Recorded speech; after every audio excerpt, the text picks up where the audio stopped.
Okay, so I'm back with the shiny forehead again. So,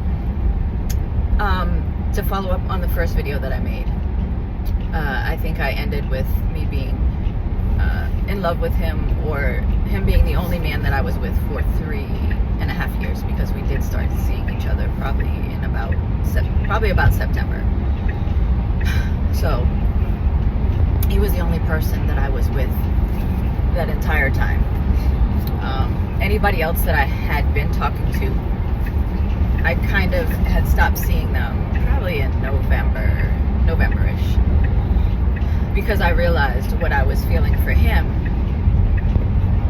And not that he had ever said that he wouldn't talk to me anymore if I kept dealing with other people, but I think we both kind of knew that, well, I thought that we were both feeling the same thing, and he made me feel like he absolutely had never felt this way before, and that the things that we experienced, just the connection that we had sexually, like chemistry-wise, we could talk for hours, and I don't know if I said this in the last video, but we could literally talk for hours, and we would never run out of things to talk about. On top of that, time spent with him, it felt like that. I could be with him the entire day, and as soon as he would leave, or whenever we would not be with each other, we would be on the phone immediately. So I guess I kind of got used to that. And, you know, they say that that won't last forever, that eventually, you know, you don't talk as much, you don't miss each other as much. I think that did start happening, but it was, and I'm sorry, my hair is wet, I'm trying to have it not lay so flat before I get to work. Sorry for moving around. But I think what I think started weighing on the relationship, and these are just my thoughts, is I had a son, or I have a son. I have 4 children.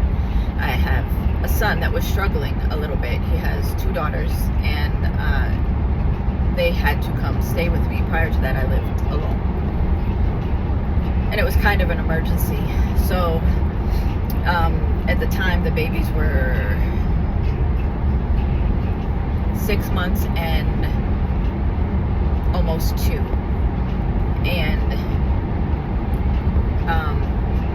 I wound up helping a lot with these babies because he worked, and I used to be able to get off work and talk to my man, you know, on the car ride home, when I would get in the house. But being that I'm a trainer, and I have classes every 6 weeks, and every 6 weeks I deal with 12 to 20 students.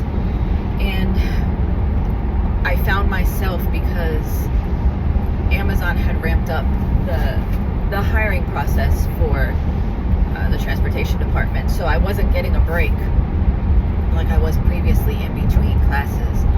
There was no break. It was from a class would end on Friday, a new one would start on Monday. And I was also traveling a lot, as I am now. Like I said, if you don't have a Tessie, get one. It's driving me to work. I don't have to do anything but sit here, and my car drives me. So I still have an hour and 5 minutes left, and it's already been driving me for almost an hour. So I chill as my car valets me to work. So it's wonderful. But I would get off work, and I would be so exhausted that I wouldn't want to talk to anybody, because I was literally drained from talking all day. I'm an extrovert, so naturally I talk anyway. I love talking to people. That's just my personality. I'm a talker. I talk to everybody. So anyway, I would find myself getting off work and being exhausted. And not that I didn't want to talk to him. I literally needed to decompress from the day. what wound up happening is then I was coming home and having to help my son with these babies. And they were sick all of the time because they had just started childcare. So now I'm getting off work, and now I'm basically mothering a 6-month-old baby who was, and I mean, they were sick for months. They stayed at my place from February to July. February, March, April, May, June, July. So 6 months. 6 months these little girls were with me and my son. And I was helping him with baths and doing their hair. They're 2 little girls. Doing their hair, bathing, washing clothes, helping him take them to doctors. If he was sick, I had to help because he couldn't really take care of him. There wasn't a lot of help in there. It was kind of just me and him, not a lot of help at all. And then I was getting sick, and then my man was getting sick because he was over there, because the girls were sick. Then they were making all of us sick. So he would kind of say, if they're sick again, I can't afford to get sick. So it started kind of, I don't want to say keeping him away, but he wouldn't want to get sick because we were getting sick a lot. The both of us, and my son. And I'm a little congested right now. I think I told y'all I'm having that surgery for my deviated septum to fix the problem that I have, that I constantly get sinus infections from broken noses. So sometimes I lose my train of thought. So anyway, I think that was detrimental to our relationship because it went from it just being me and him to me, him, and 2 babies, and they were there. So I would wake up in the morning before him, and if I would hear the baby crying, I would go get her. And he loved them. I'm not saying that at all. I know he loved them, and my granddaughters, they love him. And my granddaughters don't like men at all. They really don't mess with men. And it took my one granddaughter a while to warm up to him, but even now she asks for him all of the time. So I had to take his pictures down because she would always ask for him, which is funny because she just did. I saw them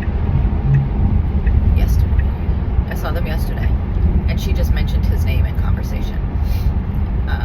So it wound up being,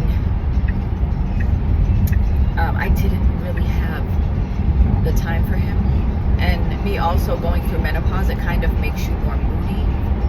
And I knew what was happening. Like, I knew that I was going through menopause.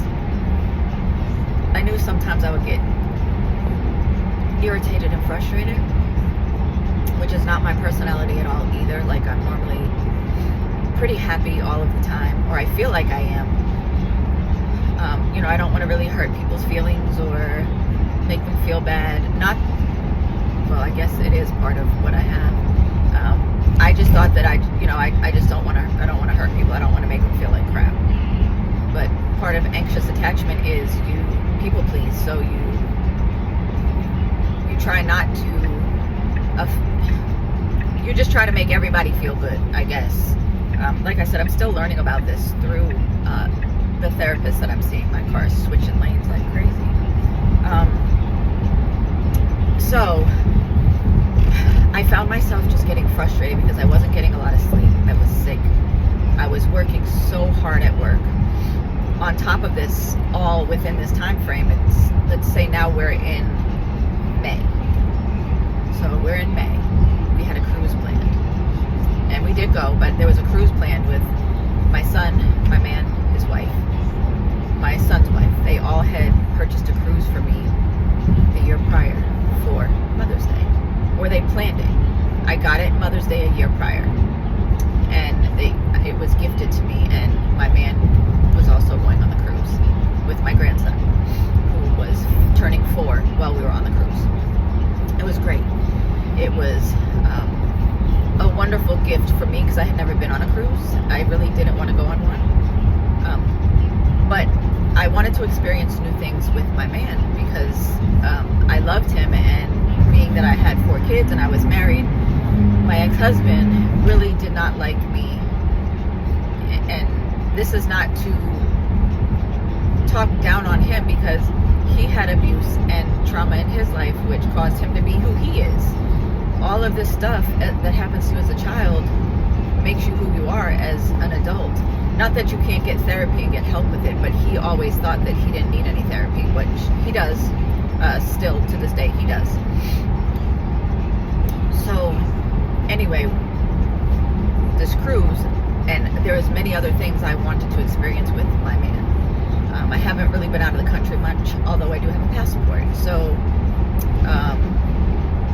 we had talked about, going on trips, and we were gonna be travel buddies, and just experiencing new things, and actually retiring out of the country, which I was planning the rest of my life with him. And I do remember us speaking prior, and I had said something to him about like in the future, and he had told me that he was glad to hear that I was including him in my future. And I was like, why would I not? Like, I see the rest of my life with you. I think after 2 years, I knew that, maybe even before that I wanted to be with him. I had always said I would never get married again. I had always said that. I did not want to do that again. But I had so many people saying to me, when are y'all going to get married? When are y'all going to get married? And I would always say, we're not. But then somebody asked me, the students and stuff, and where I work, he would pick a route that would allow him to come to whatever building I was at. So we would always see each other for a brief moment, maybe 10-15 minutes, but I would always see him. If I couldn't see him in the evening or during the week, I would always see him at one of the buildings that I was at work, because he would just, that's what he did for his position, is he would be able to pick certain routes that would allow him to come to where I was for Amazon. So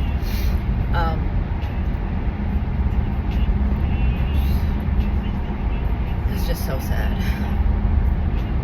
because now I hide certain buildings that I'm at. I don't want to say I hide, but I don't want to see him. So, because almost when I see memories like on my phone and stuff, he's just everywhere. Because the last, like I said, 3.5 years of my life have been him. So it's everywhere, just memories. So it's like I'm grieving somebody who still walks the earth, which is terrible. But people would say to me, you guys love each other so much. People that didn't even really know us, but they would say, the way that you smile when you see him and the way that he smiles when he sees you, I wish I could find something like that. And I mean, so many people. In my eyes, I gotta put things under them so I don't look crazy when I get to work.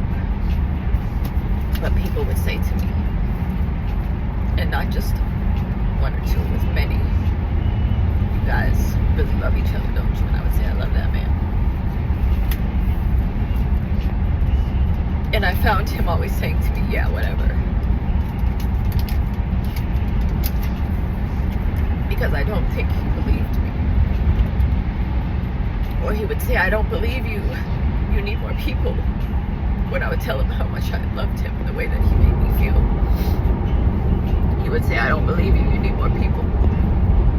I'm sorry, I'm gonna look crazy, but my eyes are so puffy from crying.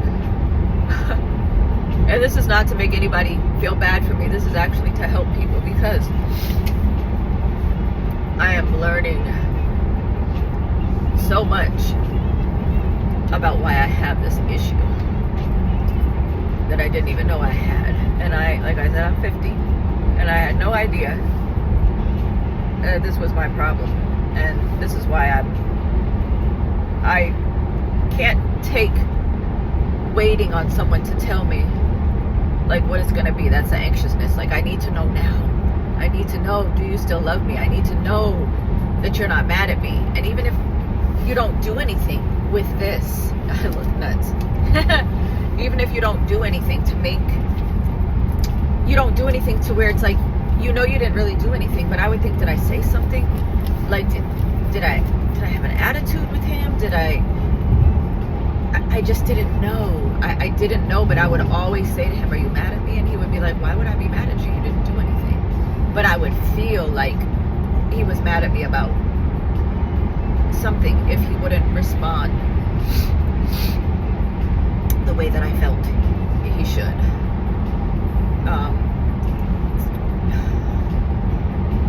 It's just so much, guys. It's so much over the years that have damaged me.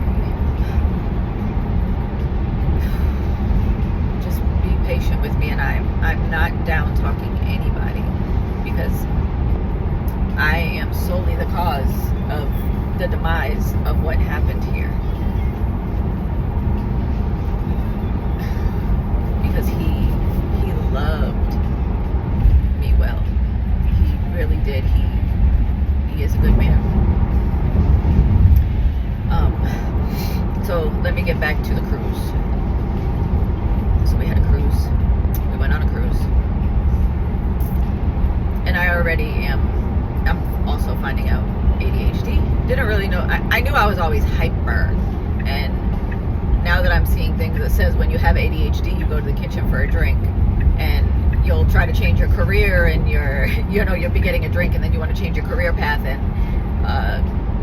clean out the kitchen, clean out the refrigerator, and mow the backyard when you only went to get a drink. You have like really hard time focusing and making decisions, which I'm learning that as well. I knew that I was that way, but I didn't know that, back in my days, they didn't really diagnose you with that. They would just always say she talks a lot.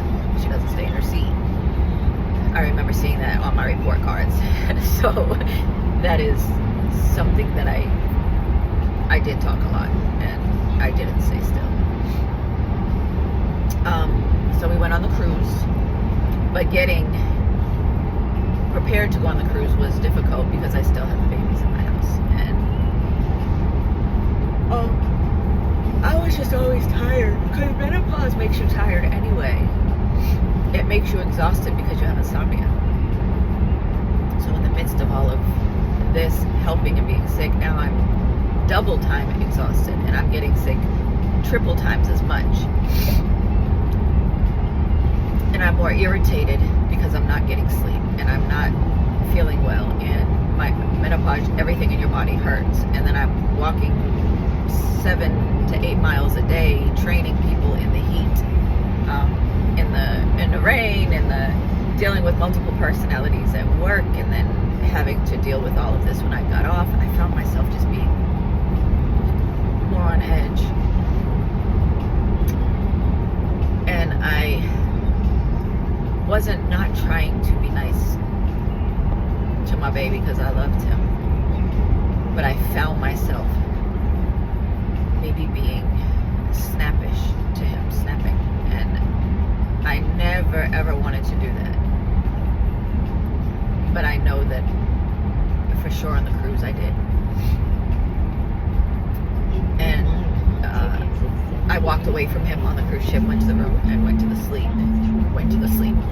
sleep because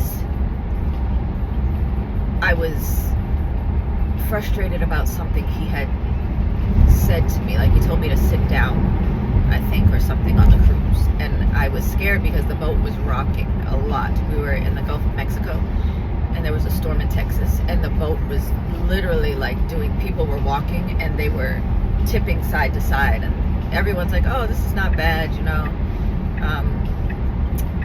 I've been on way worse, and I'm just like, I felt like I was in the Titanic, like on the Titanic. So if I'm gonna die, I'm just gonna go downstairs, lay in the bed, and go to sleep.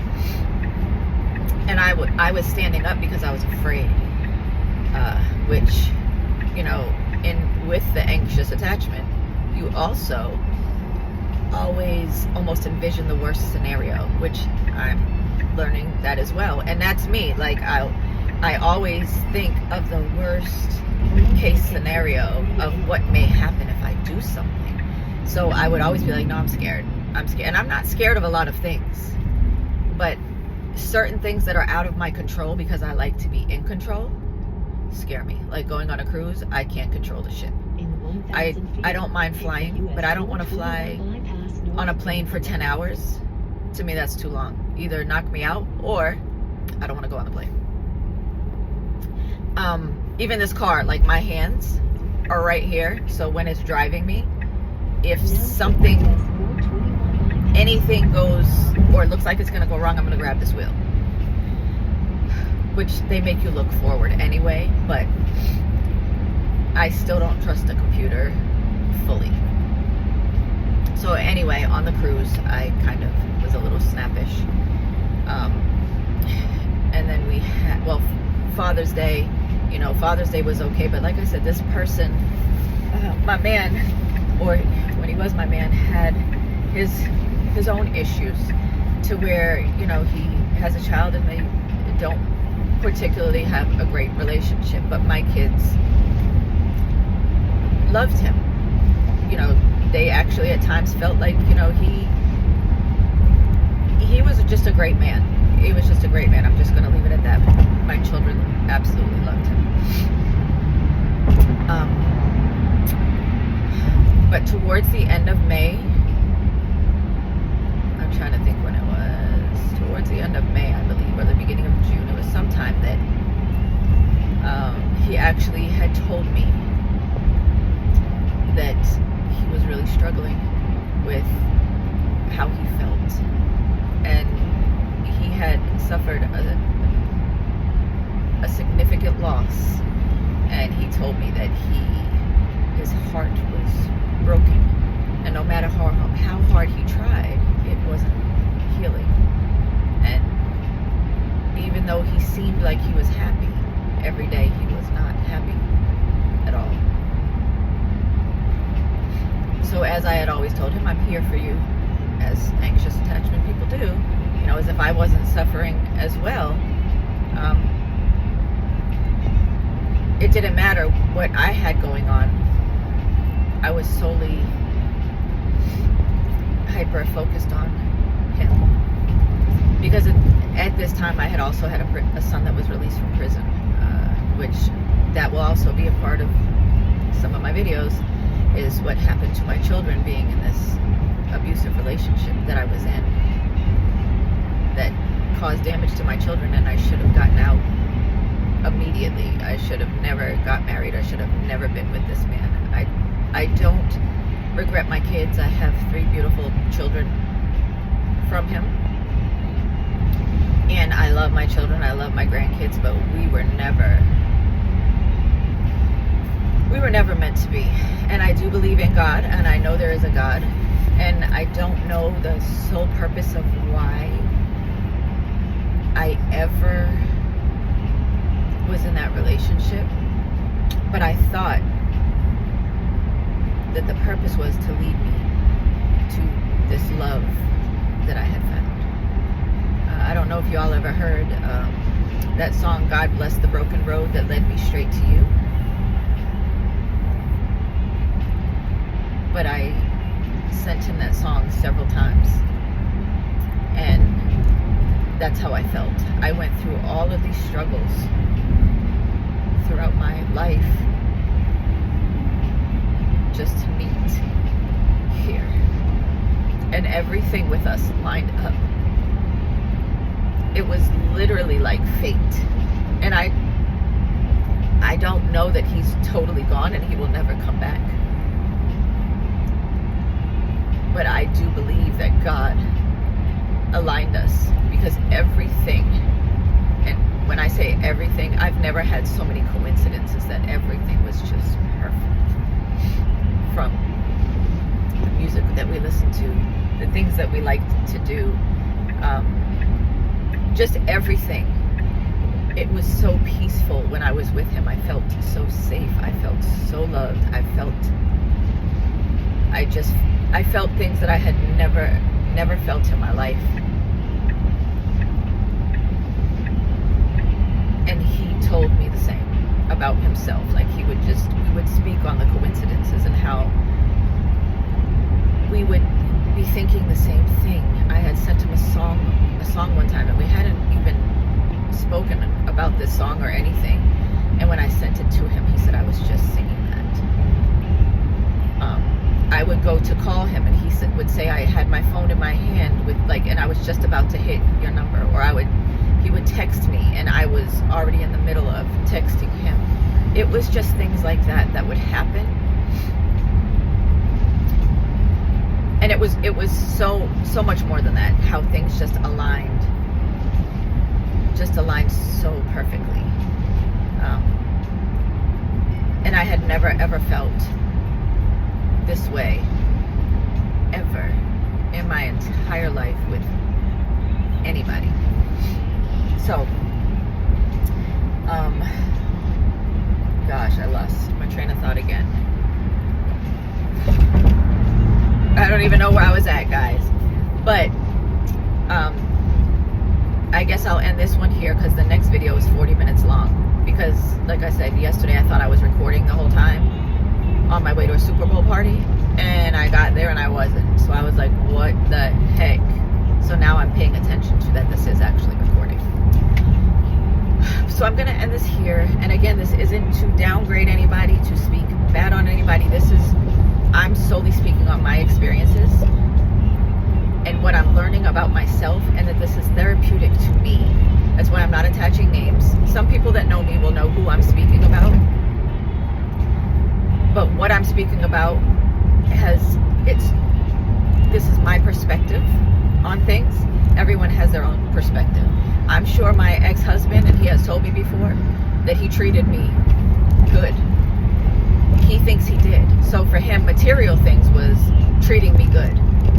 But it's not good when you're constantly cheating on that person and telling them that they're crazy for thinking what they're thinking, or blaming them for the reason that that's happening. Or every other week you say we're not together, but we're married, but we're not together. So he would say that and then go disappear for a week with another female.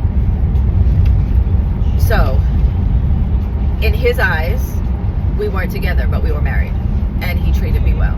But that is not at all what I experienced. Material things, they're nice, but they don't. I would have rather never been married. I would have rather found this man that I found at 46 20 years ago. I would have rather never had to have suffered in my life to just find this person that I wish I would have found him when I was 18. So I would have never had to suffer like I did. I just feel like I've had a broken heart almost my whole life. And I don't know the purpose of it. But I sure hope that I'll find out. So thank you for listening. Thank you for watching. There's so much more, because my children are also damaged behind all of the things that I allowed, and staying somewhere that I wasn't loved, and allowing my children to see it. So there's more. Everyone have a great day. Thanks again for watching.